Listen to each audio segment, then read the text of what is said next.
하나님의 어린 양이라는 제목을 여러분 한번 생각해 보시겠습니까? 하나님의 어린 양, 하나님이 어린 양이십니다.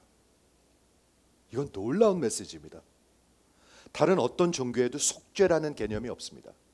다른 어떤 종교에도요, 죄를 forgiven, 용서받고 속죄되는 개념이 전혀 없습니다. 오직 기독교 복음만 있습니다. 그거 아십니까, 여러분? 종교가 다 똑같은 것이 아닙니다. 그런데 그 속죄함이 있으려면 반드시 피가 필요합니다. 피. 죄사함, 피 흘림이 없이는 죄사함이 없느니라. 피 흘린다는 게 무슨 뜻이냐면 죽는다는 뜻입니다. 왜? 죄의 대가는 죽음이기 때문에. 여러분 아십니까? 여러분이 왜 우리가 죽어야 되는 줄 아십니까? 죄 때문에 그렇습니다. 그런데 들어보세요. 죄가 도말되면 영원히 사는 것입니다. 아멘이 안 나오시죠? 예, 잘 안 나오실 거예요, 이게요. 여러분 그거 아십니까? 예수님이 우리를 위해서 죽으셨을 뿐만이 아니라 우리를 위해서 부활하셨습니다. 이런 복음이 들리셔야 합니다, 여러분. 안 그러면 그냥 부연 종교로 믿게 됩니다. 부연 종교. 그래서 오늘 하나님의 어린 양을 좀 기도하면서 자세히 한번 설명드리고자 합니다. 여러분 이거 아는 듯 하는데 혹시 아시면 다시 한번 들으시고요. 모르시면 잘 들으시기 바랍니다. 이게 정립이 돼야 예수의 보혈이 어떤 의미인지, 하나님의 어린 양이 왜 우리에게 소중한 것인지 알 수가 있는 것입니다. 오늘 본문에 보면 요한복음 1장 29절에 세례 요한이죠. 사도 요한이 아닌 세례 요한이 예수님을 보면서 보라, 세상 죄를 지고 가는 하나님의 어린 양을 보라, 이렇게 말을 했습니다. 여러분, 세례 요한은 이 땅에 무엇 때문에 왔죠? 마치 엘리야와 같이 왕의 오심을 준비하기 위해 왔습니다. 무슨 말이냐면 여호와께서 이 땅에 이제 직접 오신다고 예언돼 있었는데 그 길을, 첩경을 준비하러 이 땅에 온 것입니다. 그런데 세례 요한이 예수님을 보면서 금세 알아봤습니다. 하나님의 어린 양인데 세상 죄를 지고 가는 하나님의 어린 양을 보라. 그래서 오늘 두 가지를 생각해 보길 원합니다. 하나님의 어린 양이라는 게 무슨 뜻인가? 우리 찬양도 많이 하고 방금도 찬양했습니다. 그렇죠? 그 다음에 두 번째는 세상 죄를 지고 가는, 여러분의 죄를 지고 가는, 여러분의 죄를 지고 가지 않으면 여러분은 반드시 죽게 됩니다. 두 번 죽게 됩니다. 성경에 의하면. 한 번 죽는 것도 억울한데 여러분 성경에 뭐라고 말씀하냐면 죄사함이 없으면 여러분 두 번 죽게 됩니다. 영원히 죽게 됩니다. 성경에서 하나님의 어린 양, 혹시 어린 양, lamb, 앱노스라는 말인데요. 요한복음의 그 audience는 금세 알아들었었습니다. 성경의 문화, 그 유대 문화에서는 어린 양 그러면 금세 알아듣습니다. 왜? 그거는 제사의 제도를 얘기하고 있습니다. 구약의 sacrificial system, 그렇죠? 그러면 우리에게는 과연 그게 무슨 뜻이 있을까요? 세례 요한은 어떤 의미로 말한 것일까요? 여기 possibility가 있는데, 첫째는 이사야 53장의 어린 양을 볼 수가 있습니다.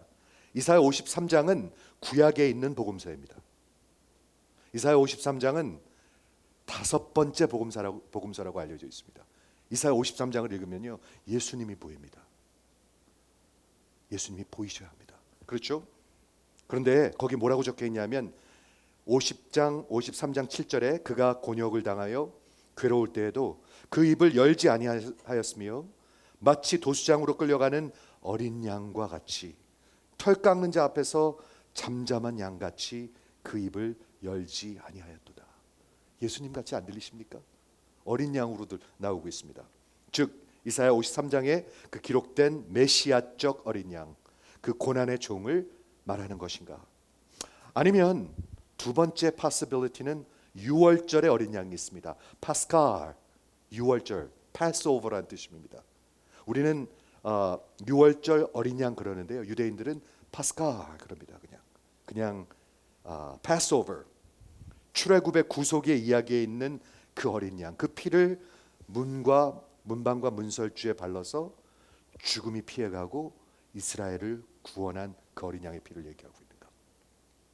아니면 세 번째 possibility, 이스라엘은 매일 제사를 드렸습니다. 성전에서 아침 저녁으로 제사를 드렸습니다. 그럼 매일매일 속죄되기 위해서 뿌려져야 하는 그 피를 얘기하고 있는 것인가? 어느 거죠? 예수님은 전부 다입니다. 구약에 나온 모든 제사의 완성이고 모든 제사의 replacement입니다. 그게 복음입니다, 여러분. 그렇죠? 구약의 모든 제사는 진짜 예수를 통해서, 메시아를 통해서 참 구속하는 그 제사를, 완성된 제사를 말하는, 포인트하는 그림자였고 모형이었을 뿐입니다. 구약에 나오는 모든 제사는 십자가를 향하고 있습니다. 자, 오늘 제사에 대해서 좀 설명을 하길 원하는데요. 구약의 제사를 한번 그려보시겠습니까? 성전에, 예루살렘에 가보신 분들은 기억하실 것입니다. 어마어마한 성전이 있는데 거기서 제사를 드립니다. 제사는 무엇인가요? 제사의 컨셉은 뭔가요? 제사의 그 진짜 가장 중요한 내용은 뭔가요? 첫째, 구약의 제사는 예배였었습니다. 하나님께 드려지는 거였었습니다. 제사를 드리는 것입니다. 그렇죠? 즉 여호와 하나님께서 이스라엘 백성들하고 언약을 맺으셨습니다. 관계를 맺으셨습니다. 그것 자체가 은혜입니다. 시작부터 은혜입니다. 이스라엘 백성들과 하나님과의 관계 안에 있는 것이 제사입니다. 그 관계, 카바난을, 언약을 맺었기 때문에 율법을 주셨습니다. 율법을 통해서 이렇게 살고 이런 건 하지 말고 법을 주셨습니다. 그렇죠? 그래서 나는 너희 하나님이 되고 너희는 내 백성이 될 것이다. 그런데 그 법을 주셨는데 하나님의 백성의 그 관계를 그렇게 해서 정립하셨는데 이 제사의 제도가 출애굽기, 레위기, 민수기에 기록되어 있습니다. 동물을 죽여서 피로 드리는 제사의 시스템. 잘 들어보세요. 이거 오늘 꼭 잘 들으셔야 합니다, 여러분. 그렇죠? 왜 동물을 드리는 제사가 뭘 가져오죠? 이걸 통해서 뭐를 가져오죠? 이 제사를 통해서 말이죠. 하나님과 이스라엘 백성들이 회복됩니다. reconcile. 깨어졌던 관계가 이게 하나가 되고 그리고 평화를 누리게 되고 하나님과 함께 할 수 있게 되는 것입니다. 왜? 하나님의 법도를 인간들은 지킬 수가 없었습니다. 지킬 수가 없었고 불순종하고 불법하고 그 법을 어기면 어떻게 돼야 되죠? 범죄하면 반드시 벌을 받아야 합니다. 그런데 벌이라는 건 하나예요. 피 흘림이 있어야 돼요. 죽어야지 돼요. 그러므로 이 동물 제사를 통해서 다시 회복하고 하나님과 하나가 될 수 있는 것입니다. 그렇죠? 그게 어떻게 가능했을까요? 동물이 죽었는데 어떻게 우리의 관계가 회복될까요? 여러분 아실 수도 있고 모르실 수도 있는데 잘 들어보세요. 동물이 죽었는데 왜 내가 하나님과 관계가 회복이 될까요? 그렇죠? 첫째, 동물이 죽는 것은 속죄받기 위해서 죽는 것입니다. atonement. 내가 지은 죄를 위해서 동물이 죽는 것입니다. 이해하시죠? 누구의 죄? 동물들의 죄? 동물들의 죄가 아니고요. 여러분과 저의 인간들의 죄입니다. 죄는 반드시 대가를 치러야 합니다. 여러분 미국 법을 어기면요, 여러분 대가를 치르시게 됩니다. 60마일 존에서 90마일로 달리면 모르겠어요. 요즘 얼마 나오는지 한 300불쯤 내는지 아니면 잡혀가는지도 모르죠. 네, 반드시 대가를 치러야 합니다. 즉 속죄되어야 하는 것이 하나님의 공의입니다. 하나님은 공의로우신 분이세요. 그냥 넘어가는 법이 없으십니다. 그러므로 죄인이 그 범죄의 대가를 반드시 치러야 하는데 그래야 해서 죄가 면제되고 죄가 사면되고 죄가 용서되는 것, remission of the sin. 죄를 갖고 우리가 하나님 앞에 갈 수가 없다는 것입니다. 그 대가가 어떻게 치러졌어요? 오늘 말씀드린 대로 피 흘림이 없이는 죄 사함이 없느니라. 그게 하나님의 법이에요. 즉 죄의 대가는 사망이에요. 로마서에도 적혀 있는 것처럼. 그러면 동물의 죽은 피가 어떻게 우리를 구원합니까? 이거를 잘 이해하셔야 합니다. 그 동물이 내 대신 죽는 겁니다. 그 동물이 내 자리에 죽는 것입니다. 그 양이 내 대신 나를 위해서 죽는 것입니다. 이게 제사의 은혜입니다. 내가 죄를 졌으면 내가 죽어야 되지요. 그런데 하나님이 이것을 허락해 주셨어요. 내가 죽으면, 영원히 죽으면 끝나는 거잖아요. 멸망이잖아요. 그런데 제사는 왜 주시는 거냐면 여러분을 살리기 위해서 주시는 것입니다. 한번 이해가 되시면 아멘 해 주시겠습니까? 네. 이 말은 동물이 나의 대신, my substitute, 양이 나의 substitute가 되는 것입니다. 이해가 되시죠? 내 자리에 죽는 것입니다. 내 대신 죽는 것입니다. 나 때문에 죽는 것입니다. 이게 제사입니다. 그렇죠? 다시 말해서 내가 죽어야 하는데 그 죄의 대가를 치르는 것이 당연한데, 내가 하나님의 법을 어긴 대가를 받아야 하는데, 내가 불순종했는데, 그런데 내가 죽어버리고 영원히 멸망하면 낭패잖아요. 그렇기 때문에 제사는 살리기 위해 주신 은혜입니다. 이해가 되시면 한번 아멘 해주세요. 다시 한번 이해가 되시면 한번 아멘 해주세요. 살리기 위해서 주시는 겁니다, 여러분. 그렇죠? 그래서 하나님이 제사의 시스템을 살리기 위해서 주셨는데, 회복시키기 위해서 주셨는데, 당신과 평화를 누리기 위해서 주셨는데, 동물이 죽어도 대신 죽어서 나를 살게 하시는 것입니다. 그게 뭐죠? 은혜입니다. 제사는 은혜입니다, 여러분. 이해가 되세요? 죄를 지었으면 그냥 죽으면 그만이잖아요. 영원히 죽어야 되는 게 당연하잖아요. 그런데 동물이 죽어주는데 내가 살게 되는 거예요. 그렇기 때문에 은혜입니다. 실은 하나님과의 그 언약 자체도 은혜입니다. 여러분 여기 와서 앉아 계신 거 은혜입니다. 하나님이 여러분을 알아주는 것도 은혜입니다. 하나님이 여러분을 우리 백성, 당신의 백성으로 받아주신 것도 은혜입니다. 그런데 그 제사라는 은혜를 주시는 것입니다. 근데 여기 이 제사의 시스템에 참 특이한 거 하나를 소개하고자 합니다. 여러분 이거 아실 수도 있고 모를 수도 있어요. 제가 제사를 드리러 이제 동물을 데리고 오는데, 그 동물에 데리고 와서 이제 성전에 와가지고 제사장한테 갖다 줘야 되잖아요. 그럼 제사장이 저버러 손을 얹어서 동물의 머리 위에 손을 얹으라고 그래요. 한번 상상해 보시겠습니까? 양이 있는데 양의 머리 위에 제가 손을 얹습니다. 뭐 하는 거죠? 이게 성경에 나와 있습니다. 레위기서 1장 14절에 그가 번제물을 머리에 안수할지니 그리하면 그것이 연락되어 그를 위하여 속죄될 것이다. 와, 여기 기가 막힌 진리가 있는 거예요. 내가 진 죄죠. 그런데 여기 동물이 있는데, 죄 없는 동물이 있는데, 제가 죄를 손을 얹어가지고 머리에 손을 얹어가지고 안수하면, 머리에 안수할지니 그리하면 그것이 연락된대요, 하나님한테. 그리하여서 그를 위하여, 그 제사 드리는 그를 위하여 속죄가 될 것이다. 여러분 듣고 계십니까?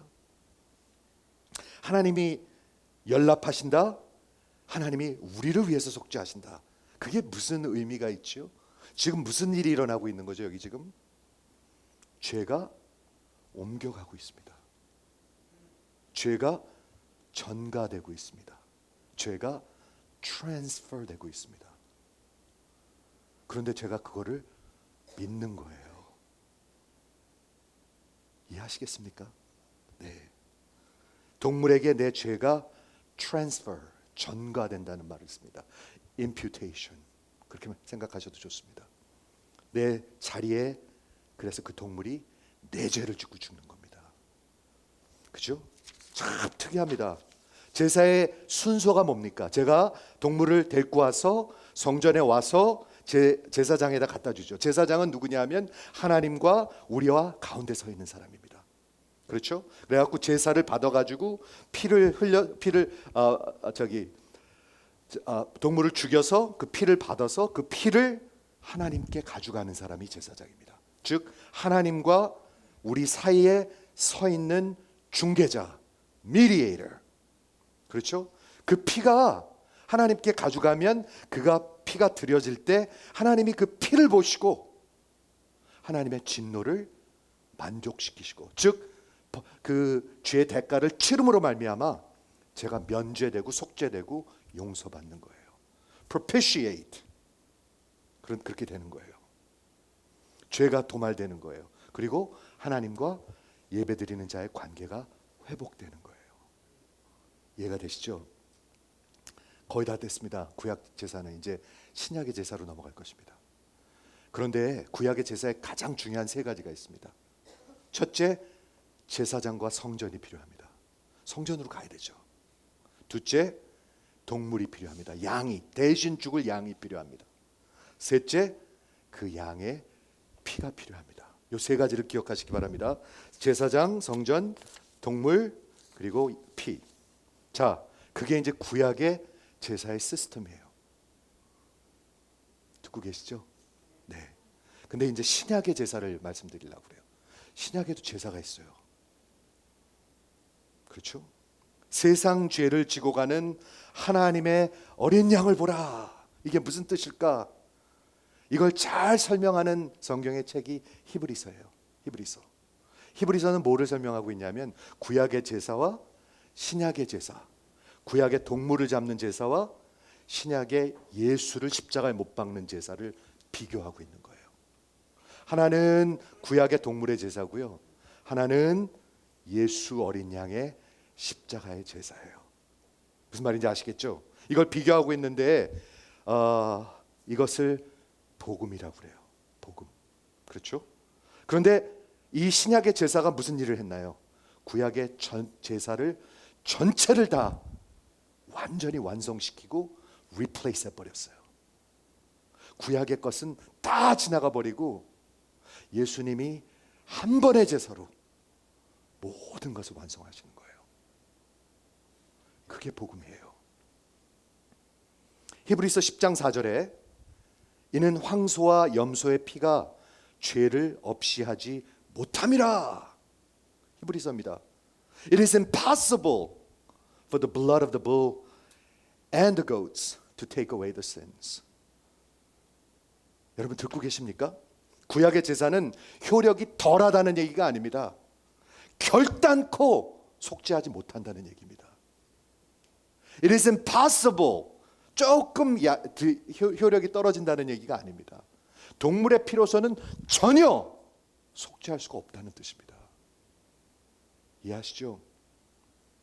그래서 구약은 계속 반복해야 됐습니다. 매일 드리고, 그리고 명절 때마다 드리고, 매해 드리고, 평생 드리고. 그런데 문제는 뭐냐면 마음에 깨끗함이 없어요. 양심에. 여러분 있으십니까? 여러분 있으십니까? 교회는 다니는데 마음에 양심에 깨끗함이 없어. 자유함이 없어. 혹시 그러신 분들이 있습니까? 오늘 예수의 제사 앞에 나오시기를 주의 이름으로 축원을 드립니다. 교회를 평생 다녀도요, 양심에 죄를 갖고 사는 사람들이 많아요. 무지하게 많아요. 그렇죠? 그런데 그 동물의 피로 불가한 그것을 우리 신약의 제사로, 십자가의 제사로 완성하신다는 것입니다. 그러면 이 구약의 제사는 도대체 왜 있었던 겁니까? 두 가지를 얘기하고 있습니다. 히브리서는 그것은 제사를 드리는 자들에게 죄를 기억나게 합니다. 여러분 죄를 기억하는 거 중요합니다. 죄를 기억나게, reminder of sin, 굉장히 중요합니다. 까맣게 잊고 사는 사람들 많습니다. 하나님이 어디 있냐? 까맣게 있는. 그리고 두 번째 이유는 뭐냐 하면 그것은 진짜 구원하는 제사, 예수의 제사가 올 때까지 그것을 그림자와 같이 포인트하고 있는 이라는 거 있습니다. 구약 전체는요 한 군데를 포인트하고 있습니다. 십자가를 포인트하고 있습니다. 그 제사를 포인트하고 있습니다. 예수님께서 잡히시던 전날 밤, 어저께 밤이죠. 목요일 날 저녁에 떡을 떼시고 잔을 나누시면서 유월절 식사를 나누셨죠. 그렇죠? 그리고 첫 성찬이기도 했는데 뭐라고 했는지 기억하십니까? 이것은 잔을 나누시면서 내 피로 세우는 새 언약이니, 내 피로 세우는 새 언약이니 기억하고 행하라. 그 말이 무슨 말인가요? 예수님께서 하나님의 어린 양으로서 당신의 피를 통해서 갈보리 제단에서 하나님의 어린 양의 피가 새 언약, New Covenant, 구약의 모든 것은 다 지나가고 이제는 새 언약, 새 제사, 새 복음, 이거 하나로 완성한다는 얘기입니다. 갈보리에서 십자가에서 예수께서 당신이 어린 양으로서 드리신 그 제사, 그 죽음이, 그 죽음 하나로 하나님과 여러분은 하나가 될 수 있습니다. 그 길밖에 없습니다. 기독교인만? 아니요, 인류의 모든 사람이,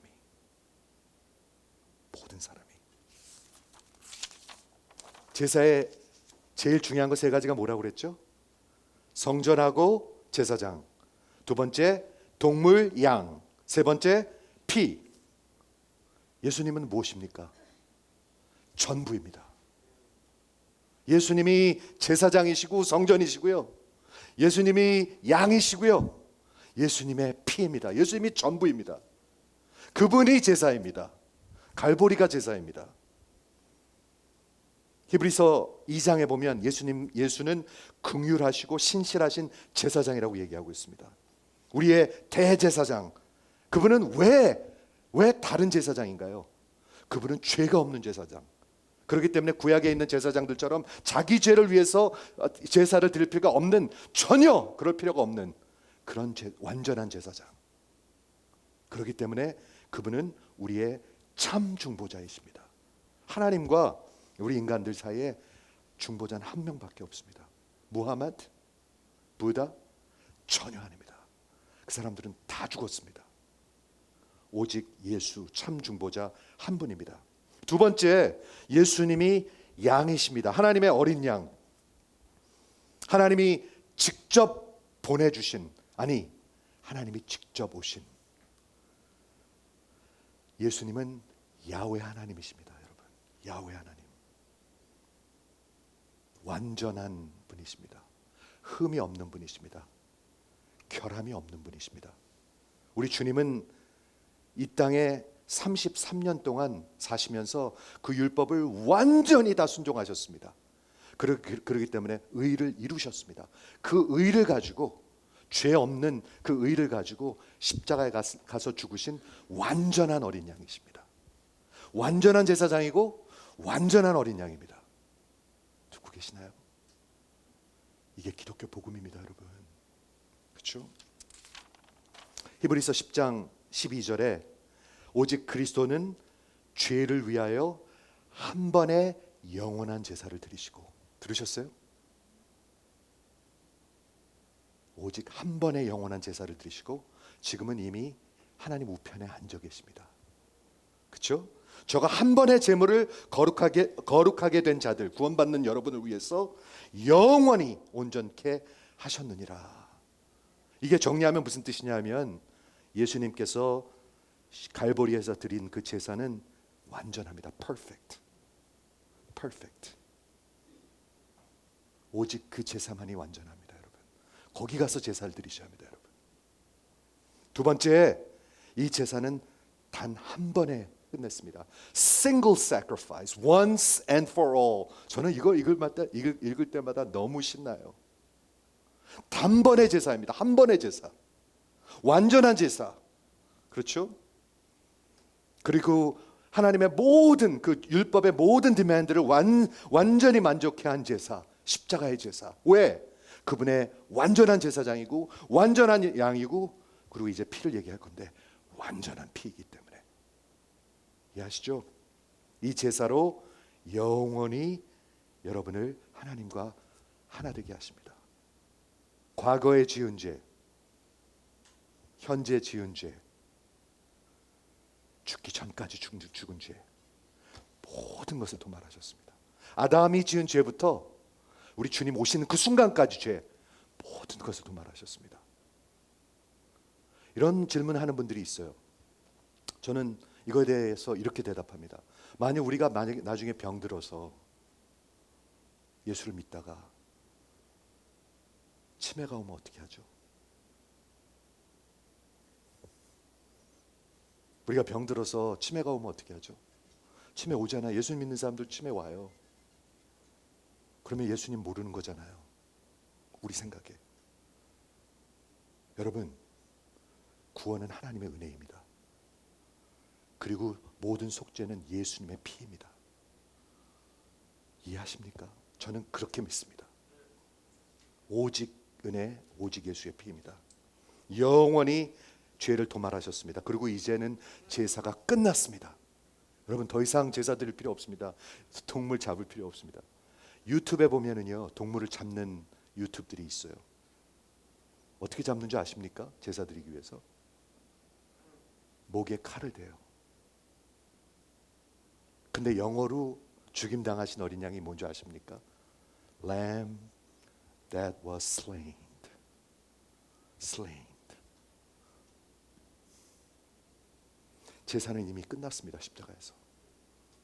오늘 밤 끝났습니다. 완전히 끝났습니다. 그리고 지금은 못하고 계시죠? 몸을 가지고, 여러분 잘 들으세요. 이번 주일날 꼭 예배 드리러 오세요. 예수님이 부활하셔가지고 육신을 갖고 영화로운 몸을 갖고 부활하셨잖아요. 그렇죠? 여러분도 같은 몸을 갖게 되시는 겁니다. 예수님이 부활은 우리를 위한 부활입니다. 예수님은 부활을 통해서 하나님이신 것을 증거하셨지만 그 부활을 통해서 우리의 의로운 것을 확인하셨습니다. 로마서 4장 25절입니다. 우리를 위해서 부활하신 것입니다.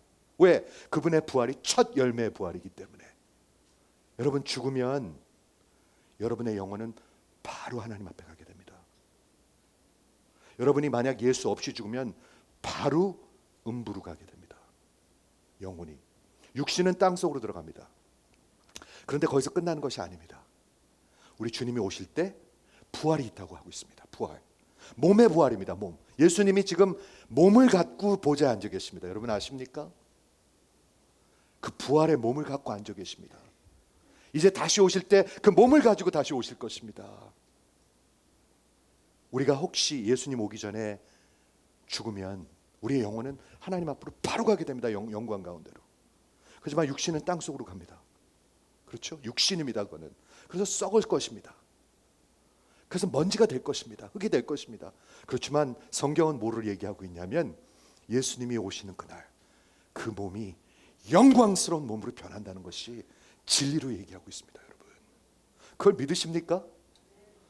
이런 거를 믿으면은요, 세상 얘기들이 너무 시시해지는 것 같아요. 그렇지 않습니까, 여러분? 야훼 하나님께서 십자가에 달리셨는 얘기, 그거랑 뭐를 비교할 수가 있겠습니까, 여러분? 그리고 우리가 아무리 이 세상에서 잘 돼도 여러분 기억 속에는 나이가 들면 들수록 언젠간 내가 병들어서 죽을 텐데 이걸 떼어놓을 수가 없잖아요. 그렇죠? 이러다 갑자기 죽는 거 아닌가? 이러다 이런 병이 오면 어떻게 하지? 이런 게 늘 있잖아요. 그런데 복음은 뭐라고 얘기하고 있어요? 그 썩을 몸이 썩지 아니할 몸으로 변할 것이다. 이게 진리고 이게 복음의 현실이고 이게 팩트입니다. 여러분, 여러분 믿으십니까? 근데 그렇게 되시려면 예수의 피로 의지해야 합니다. 마지막 피에 대해서 말씀드리겠습니다. 피. 나의 죄를 씻기는, 그다음 뭐죠? 예수의 피밖에 없네. 아무것도 없습니다, 이 세상에. 역사에 아무것도 없습니다. 다른 종교에 없습니다, 여러분. 만일 있다면 예수님은 형편없는 거짓말장입니다. 만일 있다면 예수님은 헛수고하셨습니다, 십자가에서. 그게 이해가 되시죠? 히브리서 9장 12절에 염소와 송아지의 피로 아니하고 오직 자기의 피로 His own blood 영원한 속죄를 이루사 단번에 성소에 들어가셨으니 하나님 임재 속으로 쑥 들어가셨어요. 하물며 영원하신 성령으로 말미암아 흠없는 자기를 하나님 앞에 드린 그리스도의 피가 어찌 너희 양심으로 죽을 행실에서 깨끗하게 하고 살아계신 하나님을 섬기게 못하겠느냐. 예수는 새 언약의 중보자니라. 여러분, 양심이 지금 자유로우십니까? 전 진심으로 여쭙고 있습니다. 여러분, 왜 두려운지 아십니까? 성경은 분명히 얘기합니다. 왜 두려운지 아십니까? 그 두려운 것은 심판 때문이라. 여러분, 왜 두려운지 아십니까? 예수를 안 믿어도 두려워요, 죽는 건요. 성경은 분명히 얘기하고 있습니다. 두려워하는 것은 심판 때문이라. 그런데 예수의 피가, 그분의 피가 우리의 양심을 깨끗하게 합니다. 오늘 여러분의 양심을 들이시면요, 인생을 들이시면요, 여러분들의 영혼이, 여러분들의 양심이 깨끗해지실 수가 있습니다. 왜? 그분이 다 치르셨기 때문에. He paid it all. He paid it all. 여러분, 양심 자유로우십니까? 교회 몇 년 다닌 거하고 상관이 없어요, 이건요. 목사, 장로하고 상관이 없어요, 이건요. 그렇죠? 오직 예수만이 새 언약의 중보자입니다. 그러므로 형제들아, 우리가 예수의 피를 힘입어 성소에 들어갈 담력을 얻었나니 그 길은 우리를 위하여 휘장 가운데 열어놓으신 새롭고 새로운 산 길이라.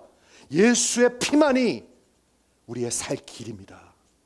내가 길이요 진리요 생명이니 나로 말미암지 않고는 아버지께로 올 수가 없다고 그랬잖아요. 근데 왜 우리는 다르게 생각하십니까? 그런데 그 길을 어떻게 열어놓으셨어요? 휘장을 찢어 놓으셨어요.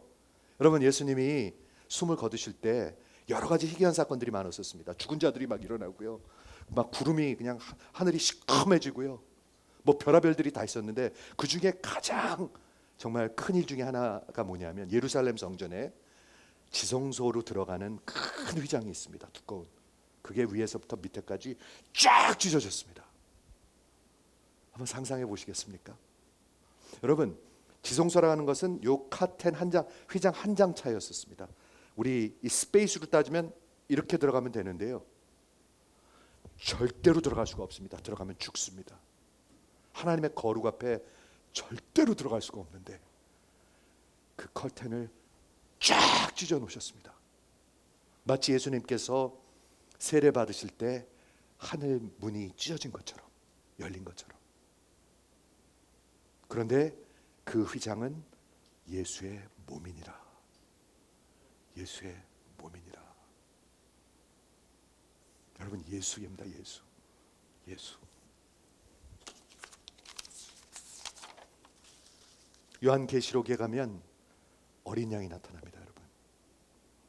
모든 인류가, 모든 민족과 모든 열방이 거기 다 모여서 보좌에 앉으신 그 왕을 예배하는데 그 왕이 누구예요? 죽임당하신 어린 양. 어린 양. 거기에 몇 명이 모였냐면 myriads and myriads of angels. 제가 찾아봤어요. 그게 무슨 뜻인가? myriad이 뭔지 아십니까? 셀 수 없는 넘버들. 어린 양 예수를 둘러싸고 저들이 찬송하고 있어요. 뭐라고 찬송하세요? 큰 음성으로 가로되 존귀와 영광과 찬송과 능력을 세세토록 받기에 합당하신, 죽임당하신 어린 양. 아멘, 아멘, 아멘 하고 찬양하고 있어요, 여러분. 그분 앞에 무릎 꿇으셔야 합니다, 여러분. 그렇지 않으면 여러분 영원히 죽습니다. 2번 죽습니다. 말씀을 마무리하겠습니다. A.W. 토저라는 목사님이 이런 말씀을 하셨습니다. 십자가는 여러분이 반드시 여러분들이 해결하셔야 합니다. 해결하는 방법은 둘 중에 하나입니다. 하나는 그 십자가에서 도망가시든지 아니면 함께 죽으셔야 합니다. 그 둘 중에 하나밖에 없습니다, 여러분. 여러분, 십자가를 피할 수가 없습니다. 역사의 가장 큰 사건, 역사의 인류에 가장 큰 임팩을 준 사건, 야훼 하나님께서 십자가에 달려서 죽으신 사건을 여러분들이 무시한다고요? 여러분이 그냥 무시할 수 있다고 생각하십니까? 여러분은 반드시 딜하셔야 합니다. 둘 중에 하나입니다.